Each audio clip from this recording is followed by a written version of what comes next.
Vika Xerithex's was a rarity amongst female sapients in the known galaxy, in that she was dang cute, but honestly had no idea that this was the case. It wasn't that Vika thought of herself as ugly, or anything. But she was a serious-minded young Jixivan, and on those occasions that her thoughts turned to the possibility of her own attractiveness, she merely took note that her thighs were notably thinner than the ideal among her kind and assumed that others would also find this the only noteworthy thing about her. In actuality, she possessed a quite lovely head frill of royal blue. Her scales were suitably small, well-shaped, and always had a healthy sheen to them. The chromatophores in her face produced smooth and even color changes to indicate her moods. Her forearms were nicely toned. Her tail, while neither long nor thick, was of a pleasing proportion and near perfect taper. All this added up to conventional attractiveness that would, if not turn heads, at least please the eye, a Jixivan girl next door. It was her facial expressions that pushed her over the line from merely conventional to dang cute. The way her blunt little muzzle would crinkle in a face golden with happiness. The way her high-set eyes would narrow in consternation, making a tiny furrow between them. Though no one had ever told her this, even her worried glowers were adorable. Like the one she was currently displaying. One of the reasons she had never been told this had just walked into the room, and another had just recently left. Possessing solid Jixivan cuteness was all very well, but it tended to get outshone when matched against the glamour of her Felra roommate or the vivacity of her human stepsister. Shirala, like every Felra, did turn heads. A feathery-tressed, four-breasted, long-tailed centauroid with skin of a perfect, glossy emerald green, she was always the picture of elegance. The woman somehow just woke up looking gorgeous. Even her hangovers were things of beauty. If she threw up in your shoes, you'd thank her for it, she was so charming. Meanwhile, Vika's sister Ari was, if not beautiful by human standards, certainly good-looking and surprisingly fit and energetic for a young woman who would gleefully vegetate on a borrowed couch if allowed to do so. Short, brunette, and snub-nosed, what truly drew the eye to Arizona Xerithex's was her personality, which in social situations fluctuated between shameless audacity and audacious shamelessness. Where Shirala drew attention, Ari tended to reach out and snatch it with both hands. At this moment, the focus of Vika's attention, an adorable glower, was on the pile of tokens lying on the counter in front of her. Two hands were on her hips, one rubbed thoughtfully at her muzzle, while the fourth poked at the coins as though questioning their reality. She didn't even notice Shirala in the room until the Felra deposited her own neatly ordered stack of coins beside the existing pile. My share of the rent money. Vika glanced at her, then went back to toying with the other coins. Oh, thanks. Does something trouble you? Shirala seldom pried, but when the household's designated money manager looked worried, questions needed to be asked. Yeah. Vika indicated the pile of coins, several hundred standards worth. Ari just gave me her share of the rent. Oh. Shirala smiled in that sort of neutrally sultry way only Felra can do. Surely her contributing is a good thing. Ari just gave me her share of the rent, Vika tried again, voice grim. Arizona. My sister. The girl who says that work is how the gods punish people for not being smart enough to avoid it. She has somehow obtained money. Shirala's eyes widened. Ah.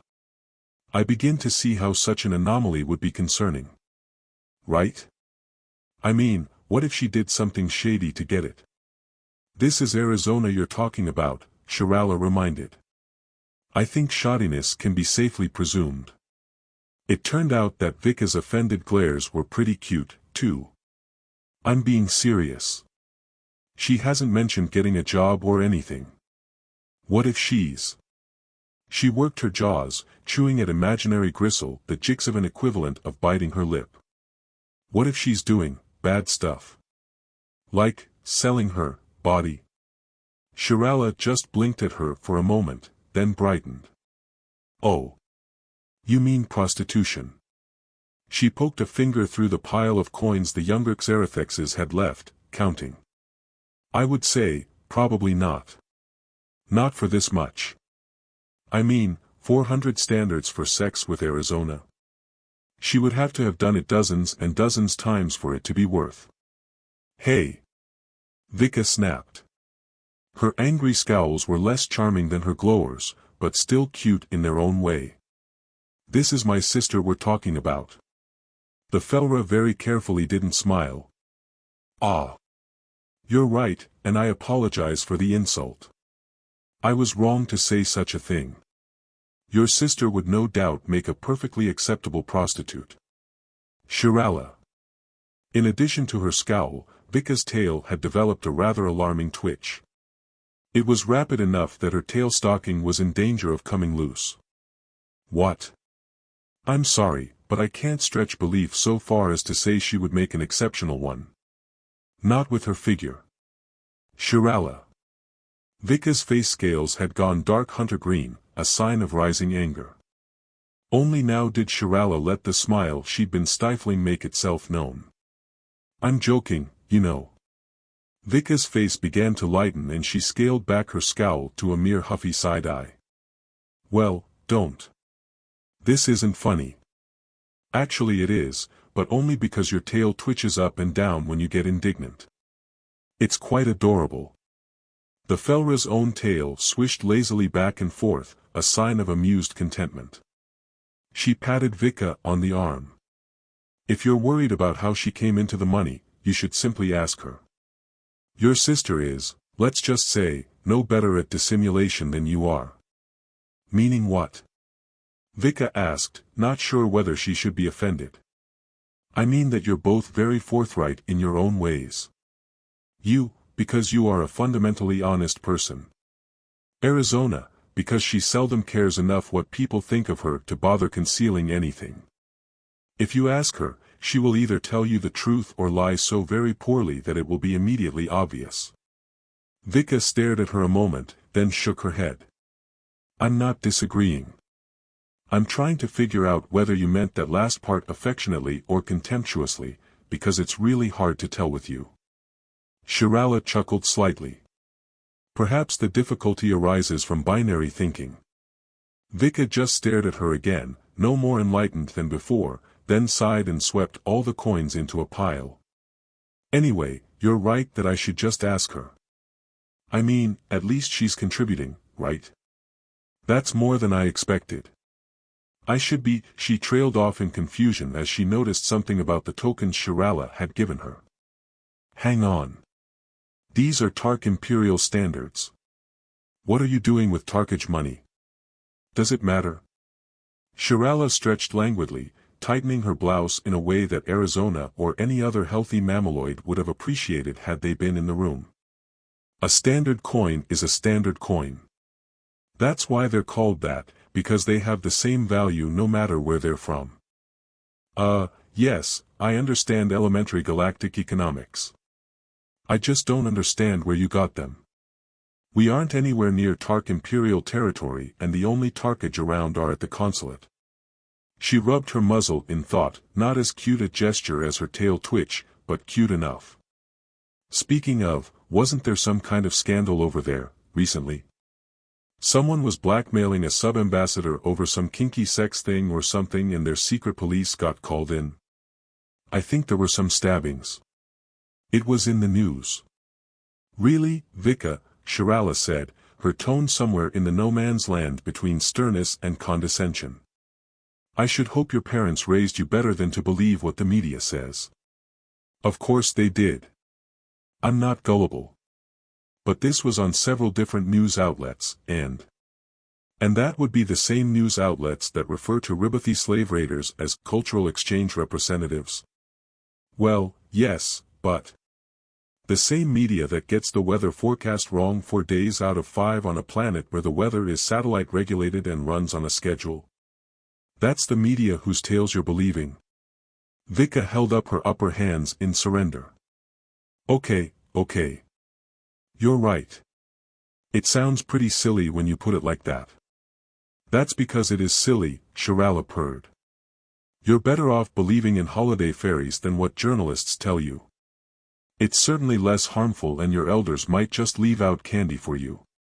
Smugness was not an attractive thing for most species to exude, but Felra were not most species. Point made, Shirala. But, I'm still curious where you got 600 standards worth of Tarkage money from. The Felra sighed. If it matters so much to you, the money came from a former acquaintance at the Tark Imperial Consulate who is, let's just say, no longer in a position where money is of any concern to him. Arizona was sprawled on the couch, wearing the same shorts and thrashcore polka band, Slaterhosen, t-shirt she'd had on all week, poking around on the hyperweb on her wrist top. Being the junior third tenant in a two-bedroom apartment, the den couch served as her bed, office, dinner table, and dirty laundry storage facility. It wasn't supposed to be those last two, but there was only so much that sisterly chiding could accomplish. Ari, we need to talk. She looked up to find Vika standing over her, face serious. Meanwhile, Shirala trotted over to a straddle seat and sat down with the air of a spectator watching a complicated but mildly demeaning sport, like strip cricket. Ominous way to start a conversation, sis, Ari said. I normally hear those words from a boyfriend right before I have to go find a new one. She sat up, allowing Vika to sit down beside her.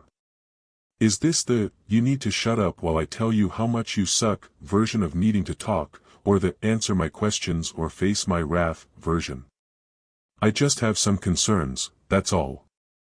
Vika patted her on the arm. Some things I'd like to get cleared up. Ari frowned at her. The Medibot said the infection should be gone by tomorrow, and I don't think G-Shees can catch it anyway. She glanced down at her crotch, then back at her sister. If you were worried about that, you shouldn't have sat in the same spot I was. Vika just blinked, her mouth opening and closing a few times before finally coming out with, I'm talking about where you got the money you gave me, Ari. What are you talking about? Don't worry about it. Just be aware that blue-streaked pubic fur on a Zarg is not a fashion statement. For some reason, that made Shirala snicker and mutter something about rookie mistakes. But Vika had no time for that, as her brain was filling details in and coming up with a picture that horrified her. Ari, she said, calmly but edging toward panic. You aren't selling yourself, are you? Arizona cocked her head and pursed her lips. Kind of. Vika froze, eyes widening, and began to shiver. With a jerk, she clapped all four hands to her head and let out a wail. I'm the worst. I made my baby sister feel so guilty about freeloading that she ran out and became a prostitute. A hooker. A joy girl. A strumpet. Shirala offered helpfully. Streetwalker. Rent-a-vag. Vika shot her a glare. Don't help. Sorry. Arizona threw an elbow into her sister's ribs, eliciting an apt-sounding squeal that put the brakes on her freakout. Sis, as hilarious as it is watching you lose your shit, I'm not banging strangers for money. You're not. Nah. I wouldn't take payment for that. I got the money from blogging. Vika stared at her, blinking slowly. Is that a euphemism for some kind of kink thing?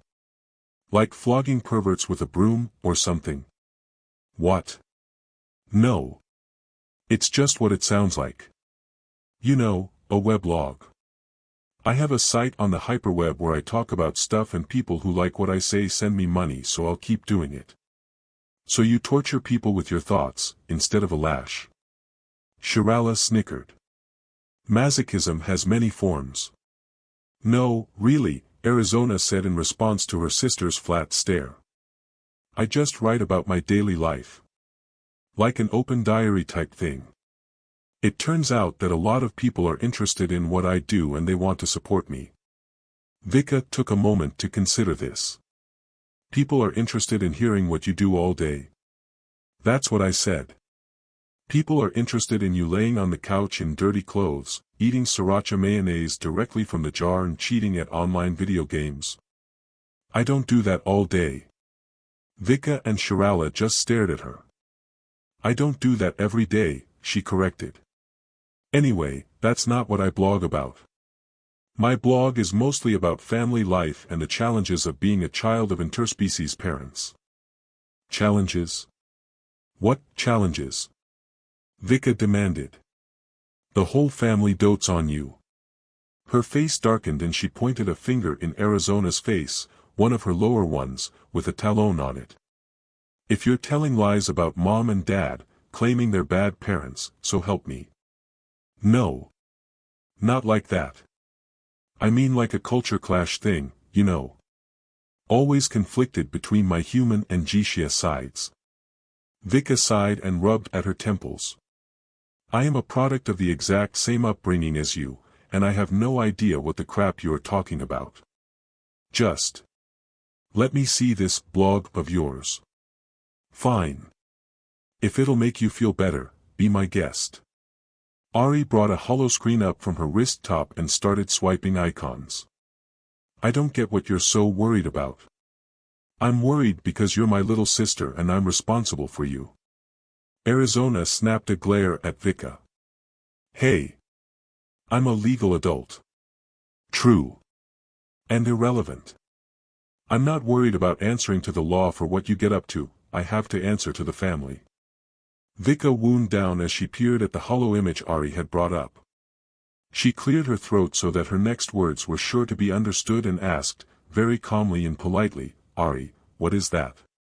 I told you, it's my blog, dude. She pointed at the mass of text in the lower part of the image. Not that, said Vika. That. She pointed at the picture that took up most of the top of the page. What is that? That's me, duh. That's a tail. That's a picture of you, with a tail. Indeed, the image of a smiling Arizona Xerathexes in a loose blouse and bikini bottom definitely had a green-scaled tail on its rear end. Vika stuck a hand in the image and expanded it. Is that my tail? Shirala came over to get a better look. I think it is. It has that same cute little dimple at the root that yours does. It wouldn't be until later that night that Vika would wonder why Shirala had been checking out her tail enough to know that. For now, she had bigger concerns. Why is my naked tail adorning your butt in this picture, Ari? Jixivan culture didn't have all that many rules of etiquette or taboos, but showing your uncovered tail in public was something nice girls just shouldn't do.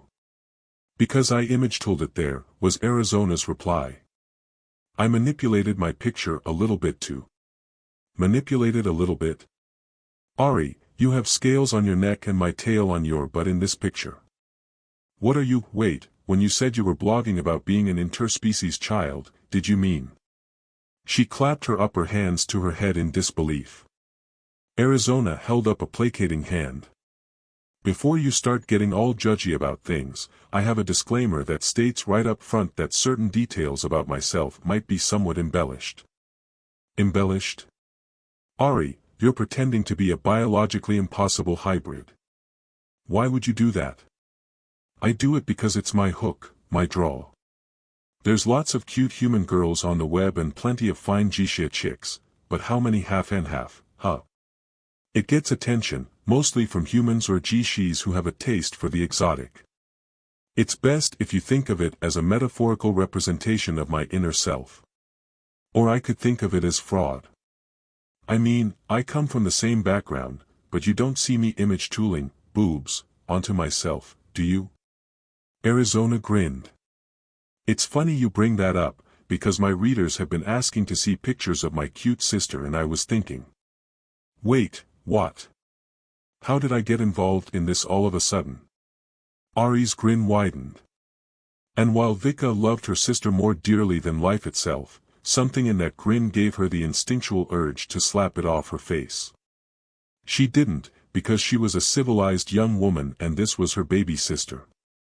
But had Vika been some sort of barbarian from the Jixivan Bronze Age, riding around on her sand lizard with her tribe, and she'd come across some strange human who grinned that kind of grin at her, she'd have absolutely slapped them. Like, with a hammer, or something. It's not sudden, Ari explained. I told you I write about my daily life.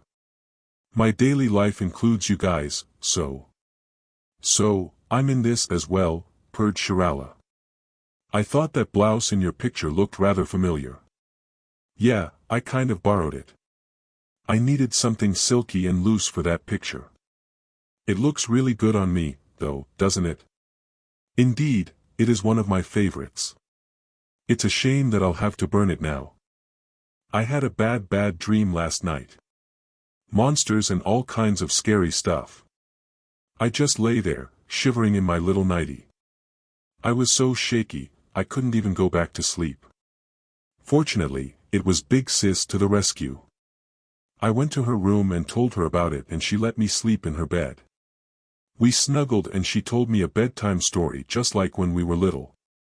Tee-hee. No monsters can get to me when my awesome Big Sis is on the job. She kissed away my tears and I slept like a baby in Sis's 4 strong arms after that.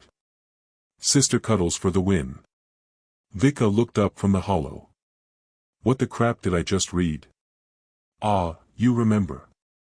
Arizona gave her a nudge. It was last weekend. I was having nightmares, so I got up and went to your room. I do remember. You woke me up because you said you kept dreaming about giant carnivorous penises and you thought it was because the egg salad kimchi tacos you ate for supper had gone bad. You kept burping in my face and asking if it smelled rotten to me. Right. And then you cuddled me. I grabbed you because you were threatening to go to Shirala's room because, quote, if anyone knows how to cope with a wild genital rampage, it's her, unquote. That's true, Shirala admitted. But it's not knowledge I would lightly share. And then you told me a bedtime story. Vika sighed.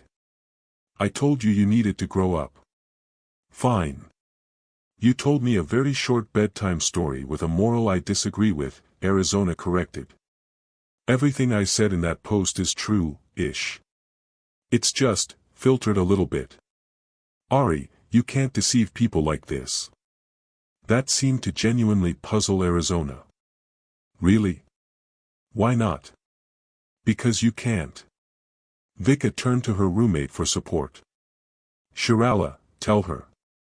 The Felra laughed, a curiously melodic sound. Vika, darling, I am not the person you should ask about the ethics of deception. So much for support. Vika turned back to Arizona.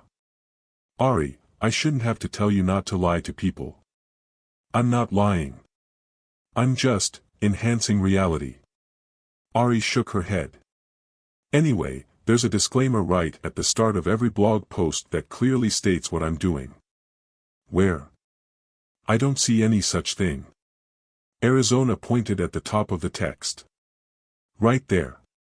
Beside the donate button. Ari, that's a dot.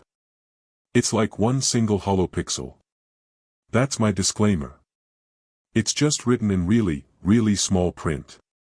Vika zoomed the image, but it still looked like a dot.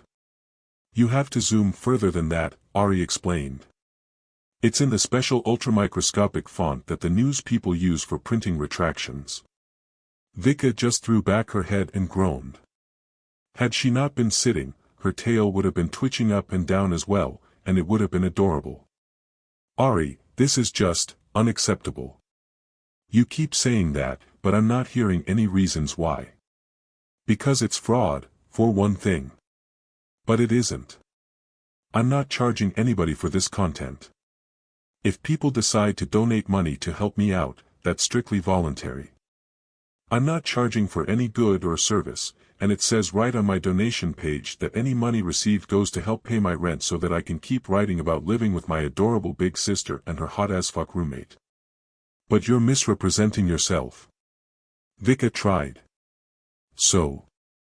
Who doesn't misrepresent themselves to other people? For the first time in the 3 months she had known Arizona Penelope Xerathexes, Shirala gave her a look of genuine approval. I mean, you're gonna be a doctor soon, Ari bulldozed ahead, and don't doctors have what they call, bedside manner? A specific way you act around your patients? If that's not how you always act, then isn't that also, misrepresenting yourself? That's not the same thing. Vika blurted. She looked to Shirala for support, but the Felra just held up her hands. Don't look at me, Vika. As much as it pains me to admit it, I believe Arizona is prevailing in this argument. Fine. Vika saw no choice but to play her trump card. What about our grandfathers? What would they think if they were to see this blog of yours?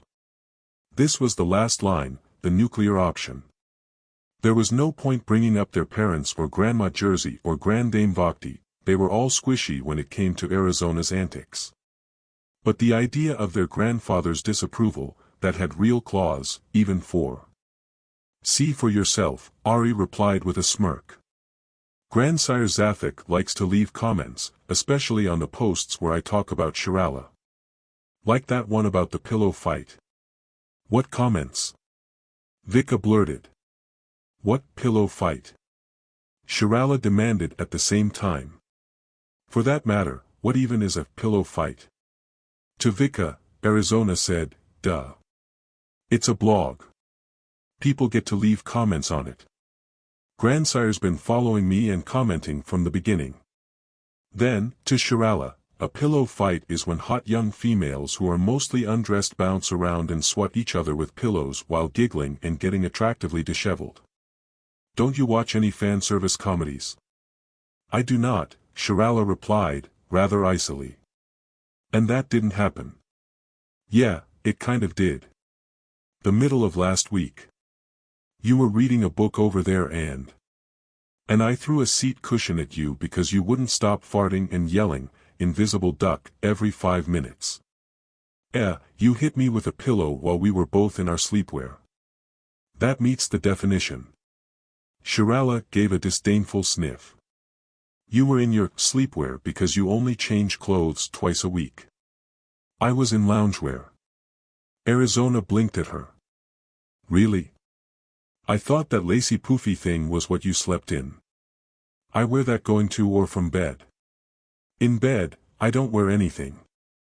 Arizona's jaw trembled and her eyes lit up like she was 6 years old and had just heard, ho ho ho, from the chimney. Oh. I know where I'm going for comfort the next time I have the dicks with fangs nightmare. While this was going on, Vika had opened up the blog post's comment section, because she had apparently not yet reached the limits of her ability to be appalled. Dude_Dudasanson wrote, poor baby girl. If I have been there I comfort you too. Scalelord_Duranadrake wrote, I wish I had a pretty scaly sister like yours to take care of me and hold and caress me in the night. Any chance of getting her to post on here? Senator Lancepervert wrote, sounds hot. Pics please. 323 Jixies to 323 wrote, 4 arms 4 best snuggles. Zathixara 4981 wrote, I'm glad your sister is taking good care of you. Perhaps next time you should invite your charming roommate to share in these precious bonding moments. White_Sir Lakiza wrote, it would be my honor and privilege to comfort you anytime you need it, my lady. Tips hat respectfully toward you. Jixican 4 Eva wrote, you are so lucky. Gonna make a QT sista for my OC now. Nakobidnez wrote, aw. I let you sleep in my bed, BBY. Plenty of room for cuddles or Otha stuff. Lou_Chevalier_Blanc wrote, holds you close / pats your head / strokes your lovely tail. Terran Commonwealth account 7J6BT5 wrote, oh woo. Despite being filthy fucking problematic fash scum, you're still adorable. I hope we liquidate you last. HRNY_4_1/2HMNS wrote, I give you bedtime stray with happy end LOLOLOL. Vorpal Porksword wrote, so sweet I could eat you up. Wish I was your big brother. Clone_McJane wrote, I want your sister to tuck me in. Rower. Zartalover 321 wrote, do you ever twine your tails together when you share a bed? Because that's really hot when girls do that, but for sisters, oh holy gods in the sky. Click to load remaining 1644 comments. Vika looked away from the hollow, shivering slightly. Well, she said to the room in general, I feel greasy all over now, but I no longer feel too bad about you scamming money from these individuals. I told you, sis, it's not a scam, Arizona huffed. I'm just promoting an image and allowing interested parties the opportunity to help support that image. Vika held up all four hands. You know what? I'm done with this argument. I don't even care anymore. Do whatever you want, just keep the family name out of it. You think I'd use my real name on the hyperweb? Arizona looked offended, as if Vika had told her to make sure she remembered to exhale occasionally when breathing. Of course I publish under a pseudonym, Nebraska Thaginarths. Subtle. It was so difficult to tell whether Vika was being sarcastic or not that you'd have thought she was a Felra. That grin that the ancient barbarian version of Vika would have warhammered off of Arizona's face. It now came back, but somehow even worse. You know, sis, now that you're cool with this. I'm not, Vika snapped. I'm resigned to it. Big difference. Okay, now that you're not vehemently opposed to this, I can't help but point out that a few pics or vids of my awesome and adorable big sister. No. Just hear me out. No. We can image tool my boobs onto you and... Hell no. Justify it that sisters would naturally have similar racks. The scaly fetishists would eat that up. No, Ari. Not happening. Leave me out of this. Ah, come on. Just a quick vid of you and me having a pillow fight. Vika's face was getting darker by the second. We're going to have a real fight if you don't drop it, Ari. Okay, okay. Sheesh. She subsided as Vika got up and headed back to the kitchen, muttering unlikely threats under her breath in a way that would have been kind of cute if you were out of reach of those lower talons of hers. Arizona sighed. Well, that sucks. Even one lousy pillow fight vid probably would have quadrupled my earnings from this thing. Really? Shirala purred. What kind of earnings are we talking about? Vika was back at the kitchen counter, sorting the funds for the month's expenses and planning her grocery list. Yes, the apartment had a food synther, but there was always something just a little wrong about the taste. Synth food would keep you healthy, but it wouldn't keep you happy. And, now that Ari was contributing, there was enough in the budget to splurge a little and get more of the real, organic stuff. She wondered if that made her a hypocrite, disapproving of Ari's scheme but still willing to spend the money it brought in.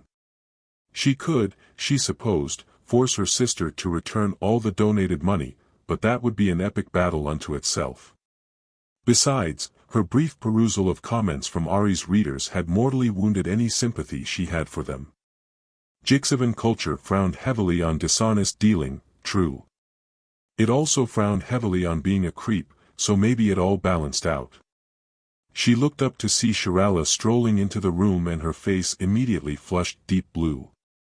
The Felra was wearing some sort of silky double halter top over her breasts, a clingy, almost see-through wrap around her lower parts, and white lace stockings on all four legs and that long, sinewy, voluptuous TT tail.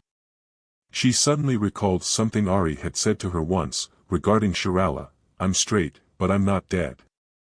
She understood what that meant now. Vika was so caught up in simultaneously staring at her roommate's marvelous, beguiling tail while mentally screaming at herself to ignore said tail, that it wasn't until Shirala had opened the refrigerator to get a drink that she realized the Felra was carrying something slung over her shoulder. A pillow. A large one. What are you doing? She asked once she remembered how to speak. I am about to have a pillow fight with your sister, Shirala answered after downing a gulp of smokeberry wine. What? Why? For 50% of the monthly gross, darling. She smiled thinly. 1,000 or more standards for a few minutes spent modeling lingerie and pummeling Arizona. I have earned money in far less pleasant ways than that, believe me. Shirala closed the fridge and trotted back into the den, Vika trying and failing not to watch the swish and swash of that tail as she left. Sighing, she went back to the world of budgets and groceries. Soon, the sounds of pillow impacts and laughter, forced and stiff at first but increasingly genuine, began to carry to her from the den. It was distracting. It was interfering with her focus on deciding how many Avotzi melons she would need if she wanted to make enough fruit salads to last until the next. Now there was a huge thump followed by giggling, lots of it.